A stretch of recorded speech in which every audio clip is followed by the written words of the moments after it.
వందే మాత్రం. నేను మీ journalist Navatha. Welcome to R political. వేల ఏళ్ల క్రితం సింధు నదీ తీరంలో విరాజిల్లిన ఒకే జాతి, ఒకే నది రెండు ప్రవాహాలుగా ఎలా మారింది? దేవతలు రాక్షసులుగా, రాక్షసులు దేవతలుగా ఎలా రూపాంతరం చెందారు? ఇది కేవలం చరిత్ర కాదు, ఒక ఉత్కంఠభరితమైన సనాతన గాథ, మన చరిత్ర.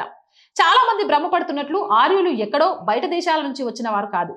ఆర్యులు ఈ భరత భూమి పుత్రులే. సప్త సింధు తీరంలో విరాజిల్లిన ఆర్యవర్తమే వారి మాతృభూమి.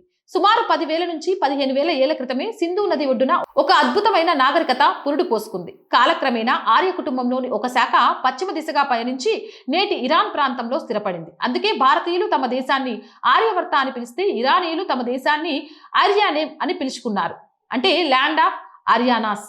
ఒకప్పుడు ఒకే కుటుంబంగా ఉన్న ఆర్యుల మధ్య అభిప్రాయ భేదాలు తలెత్తాయి. ఇదే ప్రపంచ చరిత్రలో అతిపెద్ద మలుపు. భారతదేశంలో ఇంద్రుడు అగ్రశ్రేణి వీరుడిగా, దేవతగా పూజలందుకున్నాడు. ఇరాన్లో అదే ఇంద్రుడు ఆంధ్ర అనే పేరుతో ప్రతికూల శక్తిగా పరిగణింపబడ్డాడు.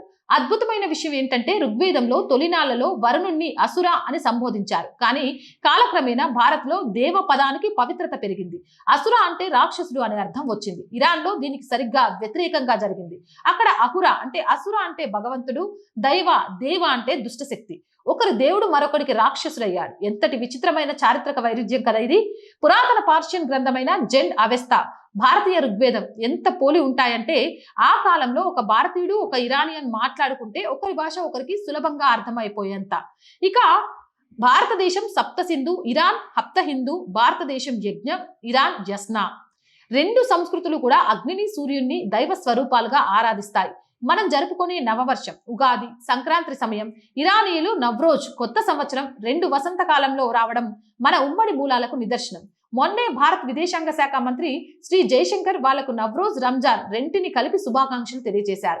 ఇరానీయులు అరబ్బులు కాదు. 7వ శతాబ్దంలో ఇస్లాం రాకముందు వరకు ఇరాన్ పూర్తిగా జొరాస్ట్రియన్ అంటే పర్షియన్ సంస్కృతితో కలకల్లాడింది. ఇస్లామిక్ దాడుల సమయంలో తమ మతాన్ని కాపాడుకోవడానికి పర్షియన్లు తమ మాతృభూమి అయిన భారత్కే తిరిగి వచ్చారు.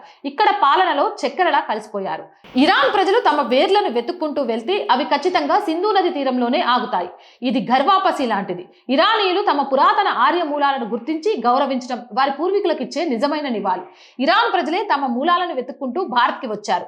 ఇప్పుడు కూడా వాళ్ళు ఇస్లాం మాది కాదు, మా ధర్మం జొరాస్ట్రియన్ అంటూ అక్కడ ర్యాలీలు తీస్తున్నారు, గర్వాపసి అవుతున్నారు.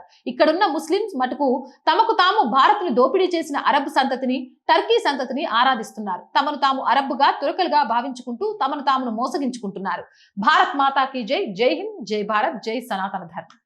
Are group of channels, R voice, R political, R Sanskriti, 3 మన ఛానల్సే. So please subscribe our channels. Content బాగుంది అనిపిస్తే లైక్ చేయండి, షేర్ చేయండి, మీ అభిప్రాయాన్ని కామెంట్ చేయండి. ఆర్థికంగా ఆర్ వాయిస్ కి చేయుతగా నిలవండి. ఆర్థికంగా సపోర్ట్ చేయాలంటే సబ్స్క్రిప్షన్ పక్కనే జాయిన్ అనే బటన్ ఉంది. 1 to 5 లెవెల్స్ ఉన్నాయి. ఏదో ఒక లెవెల్లో సపోర్ట్ చేయండి, లేదా స్క్రీన్ మీద గూగుల్ పే, ఫోన్ పేతో పాటు అకౌంట్ డీటెయిల్స్ ఉన్నాయి. మీకు తోచిన సహాయాన్ని అందించండి. వ్యాపార ప్రకటనల కోసం 8328500576 నెంబర్ని సంప్రదించండి. జై హింద్, జై భారత్.